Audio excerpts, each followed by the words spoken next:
Bismillahirrahmanirrahim. Assalamualaikum warahmatullahi wabarakatuh. Alhamdulillahi rabbil alamin. Wassalatu wassalamu ala asyrafil mursalin wa ala alihi wa sahbihi ajma'in. Ashhadu an la ilaha illallah wahdahu la syarikalah. Wa ashhadu anna Muhammadan abduhu wa rasuluh. Allahumma salli ala Muhammad wa ala alihi Muhammad kama sallaita ala Ibrahim wa ala ali Ibrahim wa barik ala Muhammad wa ala alihi Muhammad kama barakta ala Ibrahim wa ala ali Ibrahim fil alamina innaka Hamidum Majid. Qala Allah Ta'ala fi kitabihil aziz ba'da a'udzu billahi minasyaitonir rajim. Ya ayyuhalladzina amanu taqullaha haqqa tuqatih wa la tamutunna illa wa antum muslimun. Shadaqallahul azim. Wahai orang yang masih beriman kepada Allah Subhanahu wa taala, bertakwalah kamu kepada Allah dengan sebenar-benar takwa, dan janganlah kamu mati melainkan dalam keadaan Islam. Wa qala Rasulullah sallallahu alaihi wasallam, idza arada bi abdi, bila mana Allah Subhanahu wa taala nakkan kita jadi baik, jadi soleh, jadi hamba yang bertakwa kepada Allah, maka Nabi ajar kita fasta'malah, maka akan dipergunakan hamba-hambanya itu. Fa kaifa fasta'malah ya Rasulullah, bagaimanakah Allah Subhanahu wa taala mempergunakan hamba-hambanya itu? Maka Nabi pun menjawab, ayyuwaffiqu li amalil khair, ayyuwaffiqa li amalil khair, akan dipermudahkan untuk kita berbuat baik kepada Allah Subhanahu wa taala. Maksudnya daripada pagi sampai malam, kalau kita macam dipermudahkan je urusan. Allah buka hati, nak baca Quran senang, nak bangun awal senang, nak semayang di masjid awal waktu pun senang. Banyakkan syukur kepada Allah, waktu itu Allah pilih kita untuk menjadi waliullah, wakil kepada Allah untuk kita sebarkan kebaikan. Orang baik mampu untuk memberikan kebaikan pada orang lain. Begitu juga orang kaya. Orang kaya, dia boleh berikan sedikit rezekinya kepada orang yang memerlukan. Wa qala syair, berkata sebuah syair yang menceritakan tentang sifat umat Islam pada akhir zaman dipandang pelik dan asing. Laisal gharib huwa alladhi faragha diyar wa da'al-an. Bukanlah orang yang pelik, orang yang asing itu ialah mereka yang mengucapkan selamat tinggal kepada negeri mereka. Walakinnal gharib huwa alladhi yajidu wan nasu min hawlihi yal'abun.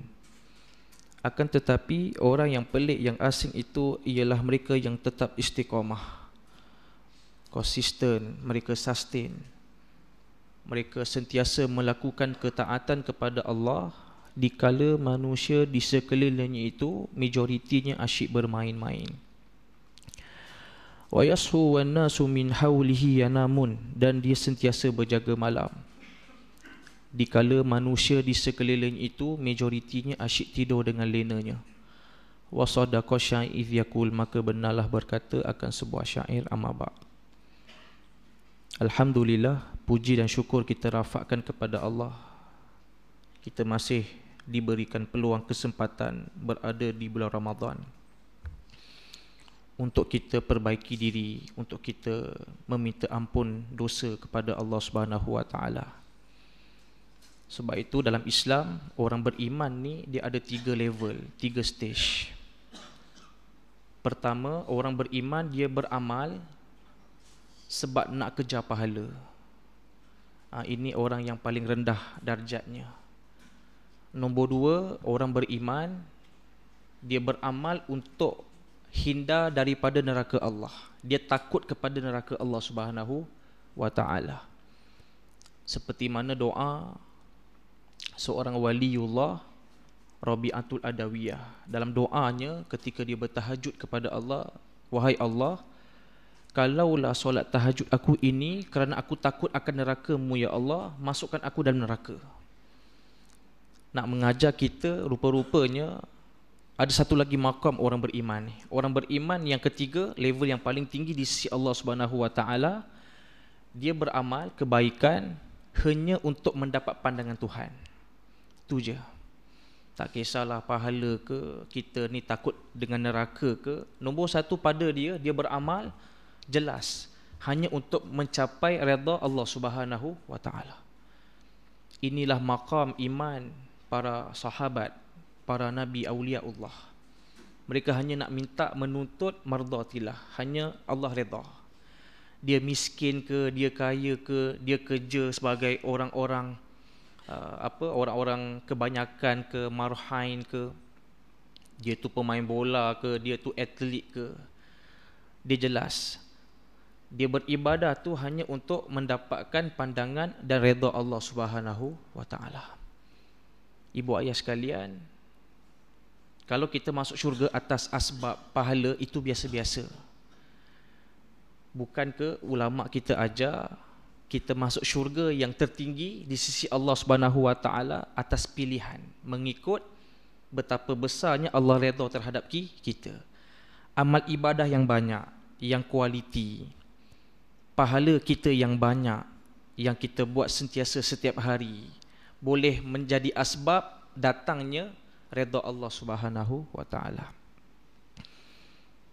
Nama saya Amri, hanya sekadar menggantikan Ustaz Sobri, tinggal di Semenyih, bertugas sebagai trainer kepada sebuah akademi, Kaizen Caliph Academy. Dan suka pada petang ni kita nak berkongsi satu tajuk secara ringkas berkenaan tentang asbab turunnya pengampunan Allah Subhanahu Wa Taala. Ibu ayah sekalian, kalau kita perasan, kiri kanan kawan-kawan kita, sahabat-sahabat kita, semayangnya sama dengan imam yang sama, tempat yang sama. Ada yang berzikir, ada yang baca Quran, ada yang semayang sunat, ada yang semayang berjemaah.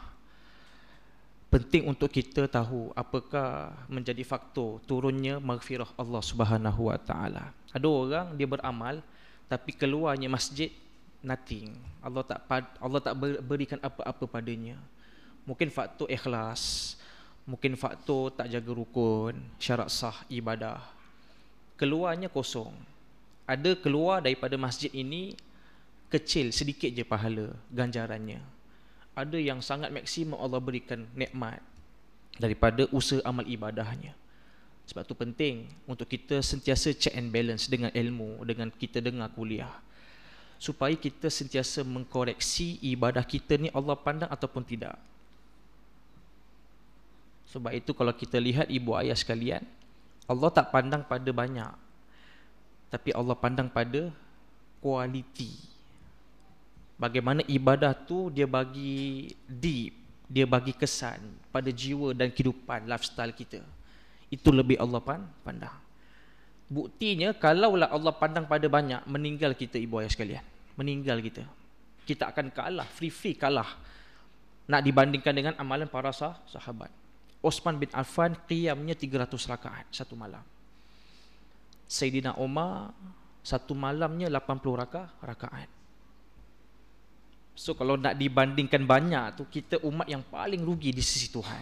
Tapi tidak, Allah memandang pada bergantung pada ketakwaan kita atas dasar kemampuan masing-masing. Sebab tu kalau kita lihat dalam kita masuk ke fasa kedua Ramadan ni, di mana fasa kita mengutip maghfirah Allah Subhanahu Wa Taala. Sebab itu ibu ayah sekalian, dalam hal contohnya kita ada anak, Allah Subhanahu Wa Taala ajar kita tentang istilah reward.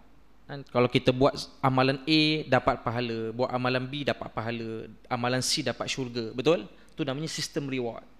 Sebagai contoh, kalau kita ada anak-anak yang baru nak belajar puasa, tak ada masalah kita latih dengan reward. Ayah bagi RM30 kalau kamu puasa 30 hari. Jangan bimbang. Ada mak ayah bimbang, takut anaknya tak ikhlas. sifat ibadah yang konsisten, dia akan mengubah level iman. Percayalah ibu ayah sekalian, anak-anak ni kalau dah dilatih, walaupun mula-mula tu dengan reward, dah besar nanti dia dengar kuliah, dia belajar tinggi-tinggi, dia akan mula sedar kenapa dia berpuasa. Automatik dia akan berubah nawaitunya berpuasa hanya kerana Allah. Jadi tak ada masalah. Macam kita juga baru nak mendalami agama, baru nak menjadi orang yang bertakwa. Mula-mula tu nawai tu beribadah tu sebab pahala, normal. Take your time, tak ada masalah. InsyaAllah bila amalan yang istiqamah kita lakukan niat kerana Allah, akan diperbaiki nawaitu kita tu, yang akhirnya ibadah kita tu hanya untuk menuntut redha Allah Subhanahu wa taala. Jadi tajuk kita asbab turunnya pengampunan Allah Subhanahu wa taala. Pengampunan Tuhan datang dengan dua jalan. Pertama, bagaimana kita mampu jaga hablu minallah. Semualah perkara yang melibatkan hubungan, membina hubungan dengan Allah Subhanahu wa taala boleh menjadi sebab turunnya pengampunan Allah. Yang kedua, kena jaga tentang hablu minan nas. Kena jaga hubungan sesama manusia. Ada sesuatu keadaan amal banyak tapi tak turun maghfirah. Antaranya Nabi sebut Ramadan ini, tuan-tuan sekalian, Ramadan ini bulan di mana Allah akan memperluaskan pengampunannya kepada semua hamba-hamba-Nya, betul? Kecuali Nabi sebut satu golongan. Siapakah mereka ini? Dan Allah tidak akan menurunkan maghfirahnya kepada satu golongan ini, yang mana disebut sebagai orang yang tidak mendapat pengampunan di bulan Ramadan. Mereka itu yang menderhakai ibu dan ayah. Orang yang ada mak dan ayah dan dia berbuat derhaka pada ibu ayah, tidak akan diberikan pengampunan oleh Allah Subhanahu wa taala. Itu bukti yang kedua, maghfirah Allah turun dengan jalan yang kedua, iaitu hablu minan nas. Apa contoh amalan yang boleh menjadi sebab turunnya pengampunan Allah Subhanahu wa taala dalam soal hablu minallah? Antaranya, semualah ibu ayah sekalian, zikir, Quran, solat, taubat, tahajud, tarawih, segala ibadah yang niatnya untuk Allah akan menjadi sebab diberikan pengampunan dosa oleh Allah Subhanahu wa taala. Tapi saya nak pergi satu poin yang agak trigger sikit, yang agak kita kata banyak pihak yang terlepas pandang. Nombor satu, ibu ayah sekalian, kita boleh perbaiki dari sudut kalimah syahadah kita. Nak tanya pada ibu ayah sekalian, kenapa Allah syariatkan disebut ataupun diajarkan kepada kita kalimah syahadah? Rasa-rasanya Allah syariatkan kalimah syahadah ni untuk apa? Dan kalau kita lihat dalam fiqh, kita mengulang-ulang kalimah syahadah ni setiap 5 waktu solat. Kenapa tak boleh ke baca sekali je pada waktu subuh? Kenapa perlu diulang-ulang kali? Para ulama sebut, kenapa diajarkan kepada kita ni kalimah syahadah ni mesti dibaca sebanyak 5 kali dalam waktu solat. Mesti berulang kali. Kurang daripada 5 waktu solat ni, ibu ayah sekalian, boleh jadi kita ni terbatal iman kita. Tak sempurna kita punya keimanan kepada Allah Subhanahu wa taala. Mesti cukup 5 waktu ni. Dia tak boleh kurang. Bahkan Nabi ajar kita sunnah, kena ada qabliyah, ba'diyah, untuk jaminan secure yang kita ni akan terpelihara akidah oleh Allah Subhanahu wa taala. Kenapa diulang? Subuh ada, zuhur ada, asar ada, maghrib ada, isyak ada. Why? Sebab para ulama sebut dalam banyak-banyak maksiat yang paling mudah manusia tergelincir untuk melakukan dosa kepada Allah, iaitu dosa syirik kepada Allah Subhanahu wa taala. Bagus kita qiyam, kita sembahyang subuh. Perasan tak, lepas subuh sampai zuhur, berapa banyak kadang-kadang kita punya i'tiqad tu tanpa kita sedar, kita dah terbatal iman kita kepada Allah Subhanahu wa taala. Bagai contoh, berapa ramai yang sangat yakin, sangat desperate, sangat bergantung pada majikannya. Berapa ramai yang tanpa sedar, tanpa dia berniat pun, tapi itu i'tiqad dia. Masuk kata kalau kena berhenti kerja tu, dia rasa macam habis apa ke dana, miskin habis, memang takkan ada rezeki pada dia. Allahu akbar.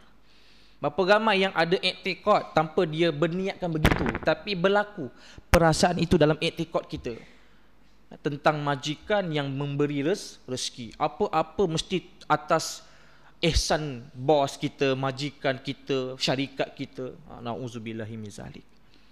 Itu satu contoh.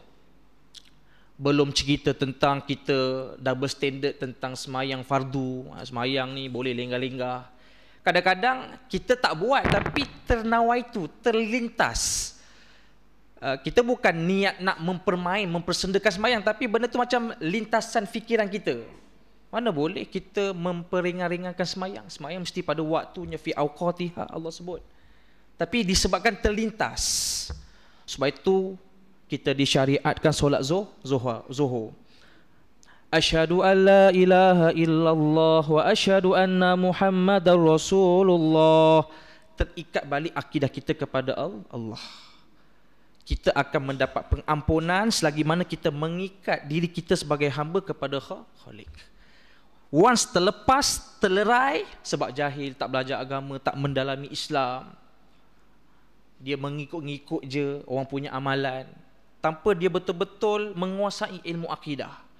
Sebab itu doa tak makbul. Sebab itu dia sembahyang tapi tak gembira dengan hidup dia. Dia berdoa kepada Allah tapi tak dikabulkan doanya oleh Allah Subhanahu wa taala. Kemungkinan faktor utamanya sebab apa, ibu ayah sekalian? Waktu kita meminta tu terputus ikatan kita sebagai hamba kepada Allah Subhanahu wa taala. Ni antara kadang-kadang kita lihat, sama-sama kita boleh bermuhasabah tentang faktor akidah. Yang kedua, saya boleh contohkan yang lain, ibu ayah sekalian, untuk kita mendapatkan maghfirah Allah Subhanahu wa taala dengan cara macam mana? Banyakkan membayar zakat dan bersedekah. Guru saya ajar, nak bersedekah pun ada cara. Bukanlah macam tu yang Nabi sunnahkan. Nabi ni ajar benda yang paling general. Adapun kitalah yang perlu sesuaikan waktunya, keadaan kita, keuzuran kita, kemampuan akal, iman kita. Guru saya ajar, antara dia melihat turning point, dia berubah totally hidup dia dan terus menjadi orang yang sangat mewah, sangat kaya raya. Dia perasan sejak dia mengamalkan satu sunnah Nabi ni, bersedekah. Saya ajar pada ibu ayah sekalian, dalam Islam ni, perasan tak, orang mati, Allah sebut dalam Quran, orang mati bila mana dibukakan hijab, terus dia minta nombor satu pada Allah Subhanahu wa taala, balik ke dunia untuk sedekah. Why? Dalam banyak-banyak ibadah, kenapa sedekah? Manusia ni bila dibukakan dunia sebenar, dibukakan hijab seluruhnya, dia akan tahu mana baik, mana buruk, mana betul, mana salah, mana yang perlu dia baiki, mana yang perlu dia konsistenkan dalam amal dia. Dia akan nampak semua sekali, ibu ayah sekalian. Sebab tu beza orang yang berada pada keadaan sakaratul maut dengan nazak. Nazak lain, sakarat lain. Sebab tu dalam Islam, bila keluarga kita, orang yang kita ziarah tu sedang nazak, jangan berbual. Diajarkan satu kalimah je, la ilaha illallah. Tu je yang relevan bagi orang yang sedang diuji dengan sakaratul maut dan nazak. Orang yang datang padanya keadaan nazak ni, Allah buka separuh hijab. Sebab tu dia terpinga-pinga, terkejut, terbeliak. Benda yang tak pernah dia lihat sepanjang dia hidup, lihat pada waktu tu. Anak-anak pula jahil ataupun keluarganya jahil, duk cerita macam mana okey ke abang nak apa. Dia tak layan. Sebab apa? Dia terlihat benda yang tak pernah dia nampak. Waktu itulah malaikat turun, jin tu, syaitan turun, iblis turun, macam-macam. Belum lagi sampai tahap sakaratul maut. Sakaratul maut ni lah dibukakan terus hijab. Tu yang meninggal terus tu. Bahasa-bahasanya macam itulah, buat sekalian. Sebab tu kalau kita lihat dalam Quran, Allah gambarkan, Allah ceritakan balik. Nak katanya no point kita rasa nak petikai Allah Ta'ala di akhirat kelak. Sebab apa? Allah dah remind, Allah dah ceritakan cerita zaman dulu, zaman sekarang, akan datang selepas kematian. Full package Allah ceritakan dalam Al-Quran dan hadis. Sebab tu kita takkan boleh blame dan claim pada Allah Ta'ala. Sebab Allah dah kisahkan semua. Tinggal lagi kita jumpa tak jumpa je. Tinggal lagi kita jumpa tak jumpa je, ibu ayah sekalian. Kenapa orang yang mati dibukakan semua hijab, dia minta dua benda pada Allah Ta'ala. Balik ke dunia walaupun sesaat, Allah sebut dalam Quran, dan dia minta untuk bersedekah. Maka terbuktilah, dan banyak lagi hadis, kesimpulannya ibu ayah sekalian, sedekah berpotensi sangat mampu untuk memadamkan murka Allah Subhanahu wa Ta'ala. Guru saya ajar, bila kita lost, kita hutang keliling pinggang, kita memang tengah ditimpa musibah yang paling dahsyat dalam hidup, mula dengan sedekah. Baru taubat, solat, baca Quran, zikir, munajat, doa kepada Allah. Mula dengan sedekah. Why? Daripada teori inilah ibu ayah sekalian, guru saya ajar, bila bersedekah, saya ajar pada ibu ayah sekalian semua, sedekah pertama, jangan tunjuk pada orang. Sorok-sorok, tutup sikit. Satu. Yang kedua, saat kita sedekah tu, amalkan doa ni. Ya Allah, kau pecahkan, kau hilangkan kebatilan diriku, istriku dan anak-anakku. Ataupun waktu sedekah tu, doa yang spesifik. Doa apa yang kita betul-betul emergency yang kita nak pada saat itu, ibu ayah sekalian. Kenapa begitu? Sebab saat orang bersedekah, terpadam murka Tuhan. Allah hilang kemurkaannya kepada kita, mintalah. Tak ada hijab bagi doa yang hilang kemurkaannya kepada Allah Subhanahu wa Ta'ala.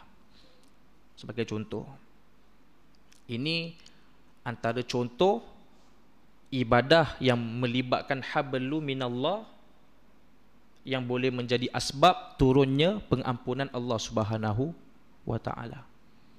Sampai gua apa 40 minit. 10 minit lagi. Boleh, 10 minit lagi. Baik. Yang ketiga, ibu ayah sekalian, asbab pengampunan Allah Ta'ala ni, sebab tu dalam Islam, dalam ajaran Islam, seluas-luas pintu dalam Islam ini, iaitu pintu taubat kepada Allah. Ada satu kisah ketika zaman Nabi, datang sahabat Nabi mengadu pada Rasulullah, menangis dan isak-isak. Ya Rasulullah, aku dah buat dosa yang sangat besar, yang pada aku ni tak boleh nak diampuni oleh Allah Ta'ala. Nabi merah muka. Adakah sebesar bumi dan langit? Besar lagi Rasulullah. Nabi lagi merah. Ada riwayat mengatakan sampai tahap Nabi genggam tangan dia. Adakah besar daripada apa? Adakah besar bumi? Yang kedua, adakah sebesar seluas langit? Besar lagi Rasulullah. Apakah dosa yang kamu lakukan? Sampai Nabi pegang tangan dia.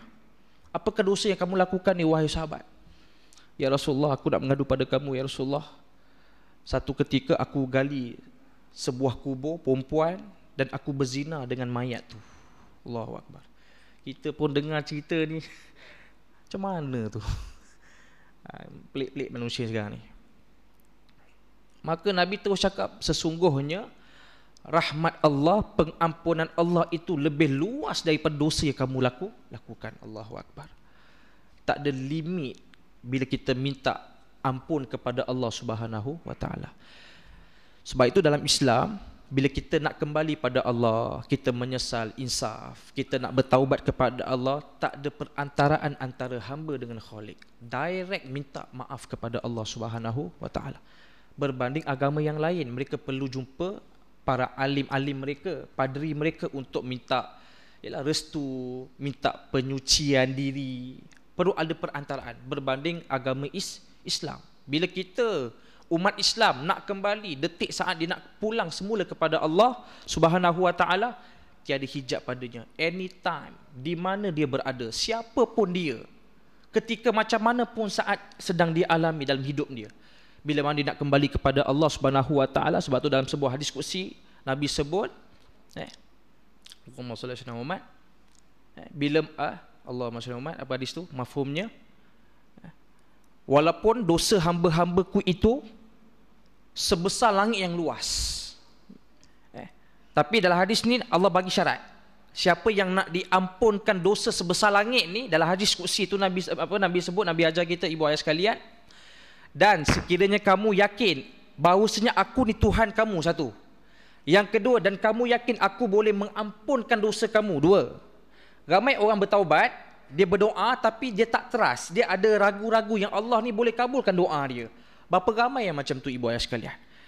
Dia insaf, dia ada sifat khauf, tapi bersifat pasif, batil. Dia menyesal dengan ketelanjurannya, dengan dosanya, dengan mungkin dia dah makan harta-harta orangnya. Insaf tu bagus, tapi tak ada sifat rojak kepada Allah. Dia terberhenti sampai khauf. Contohnya, dia buat dosa, insaf, menangis. Satu malam tak keluar bilik, tapi terus tak keluar bilik, tak makan, kurung diri. Dia mengamuk-ngamuk, dia menyesal, ya Allah, kenapa, ya Allah, kenapa, ya Allah. Ini namanya talbisul iblis. Nampak? Dia dah hampir kepada Tuhan tu, tapi iblis bawa dia masuk jalan iblis. Menjadi orang yang setakat khauf, tak ada sifat rojak, nak kembali kepada Allah. Islam ajar kita, bila kita sedari insaf, nak kembali pada Tuhan, bertaubat kepada Allah, dia mesti kena seiring dengan beribadah, berzikir, baca Quran, baru betul. Dia bukan semata-mata ketuk, mengamuk, ketuk kepala, menyesal, tak sudah, nangis, tak berhenti-henti sampai bengkak mata, sampai buta. Ini namanya dalam kitab Talbisul Iblis pun termasuk golongan ini. Dia hanya terberhenti sampai sifat khauf sahaja. Tak ada sifat rojak kembali berserah kepada Allah Subhanahu wa taala, ibu ayah sekalian. Sebab tu puasa pun antara asbab turunnya maghfirah, pengampunan Allah yang sangat besar kepada mereka-mereka yang berpuasa. Ibu ayah tahu tak maksud puasa tu apa? Puasa ni bahasa Melayu, bahasa Arabnya saumun. Soma yasumu, saumun. Makna yang lebih tepat, tahan diri. Makna pada istilah menahan diri daripada makan dan minum dan perkara-perkara yang boleh membatalkan puasa. Tapi signifikan, benda hujung yang Allah syariatkan puasa tu bukan tahan diri makan minum. Benda hujung, benda yang Allah nak pandang, yang mendapat perhatian Allah Ta'ala tu, puasa yang memberikan makna sebenarnya apa di ibu ayah sekalian? Tahan diri daripada semua perkara yang boleh buat batil kepada Tuhan. Bahasa mudahnya ginilah, sepatutnya orang yang berpuasa subuh sampai maghrib, subuh sampai maghrib, dia akan menjadi orang yang ada nilai puasa. Tapi kalau kita berpuasa subuh sampai maghrib, tapi lepas maghrib, dengan pelahapnya, dengan makan 3 pinggannya, di situ benchmark dia. Kita boleh bermuhasabah balik. Apa cerita puasa kita pada belah pagi tadi, sampai maghrib tu. Sebab Islam ajar kita puasa yang mengikut perspektif Islam, dia akan membina attitude, dia akan membina sikap yang sepatutnya menjadi insan yang bertakwa kepada Allah. Ini makna yang pertama. Puasa subuh sampai maghrib, dia akan membentuk 2 sikap. Apa dia? Tahan diri daripada banyak makan, nafsu, hawa nafsu. Yang kedua, puasa pagi sampai maghrib tu dia akan membentuk sikap dia semakin kuat beribadah kepada Allah Subhanahu wa taala. Jadi maghrib ni nak tahu kita punya nilaian puasa kita, implikasi puasa kita pagi sampai maghrib. Kalau lepas maghrib tak jaga makan dan tak kuat beribadah, something wrong. Tapi tak apa, normal, bagus untuk kita besok hari bermuhasabah balik. Sebab tu kita diajar sepanjang kita berpuasa ni, jaga mata, jaga mulut, jaga amal ibadah, on track balik semayang pada waktunya di masjid, berjemaah, kena susun balik amal.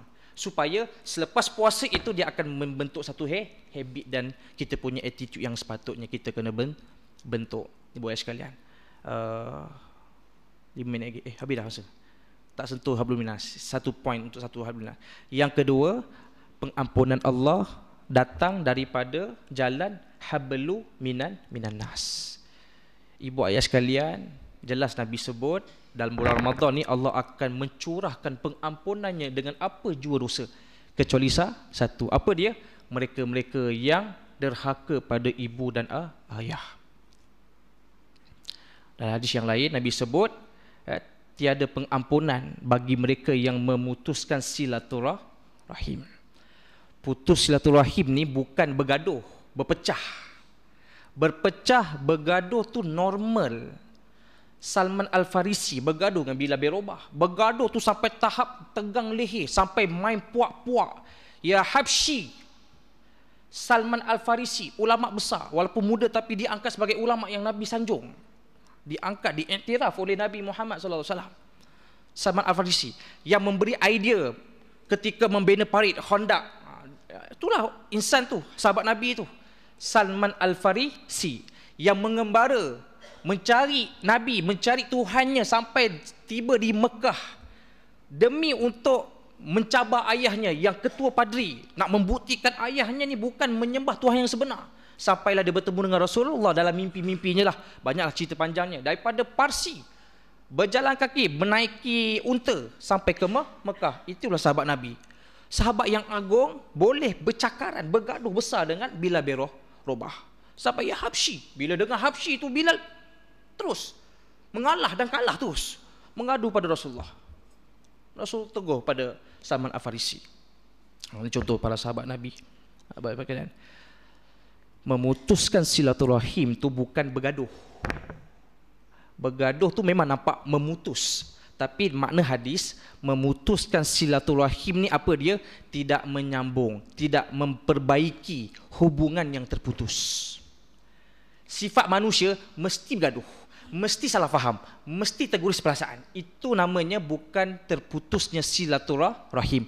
Terputusnya silaturahim ni bila mana kita tak menyambung semula, berbuat baik semula terhadap hubungan yang terputus. Bagi contoh, bercerai normal dan Islam anjurkan, Islam membenarkan bercerai dengan had-hadnya lah, dengan batas-batasnya, dengan syarat-syaratnya. Jadi itu normal. Yang tak normal tu, yang menjadi bala daripada Allah Ta'ala tu, dah bercerai tu dah lah, tapi dendam sampai mati, sampai mengungkit anak keturunan, bercerita tentang aib pasangan. Ini yang dimaksudkan oleh Nabi Muhammad sallallahu alaihi wasallam. Tiada pengampunan bagi mereka yang memutuskan silaturahim. Itu saja yang saya suka nak share pada ibu ayah sekalian, tuan-tuan muslimin muslimat sekalian. Mudah-mudahan Ramadan ni diikat syaitan, diturunkan maghfirah, rahmat, ditutup pintu neraka, dibuka pintu syurga. Ambillah kesempatan ini untuk kita structure balik kita punya attitude, kita punya amal ibadah, akidah kita, persepsi kita, mentaliti kita, hati kita sesama Allah, sesama kita, sesama manusia. Mudah-mudahan Allah SWT terima ibadah kita dan diangkat menjadi amalan yang ditinggikan derajatnya si Allah SWT. Mohon maaf atas barang kekurangan. Yang baik itu datang daripada Allah, yang buruk itu datang daripada kelemahan saya sendiri. Assalamualaikum warahmatullahi wabarakatuh.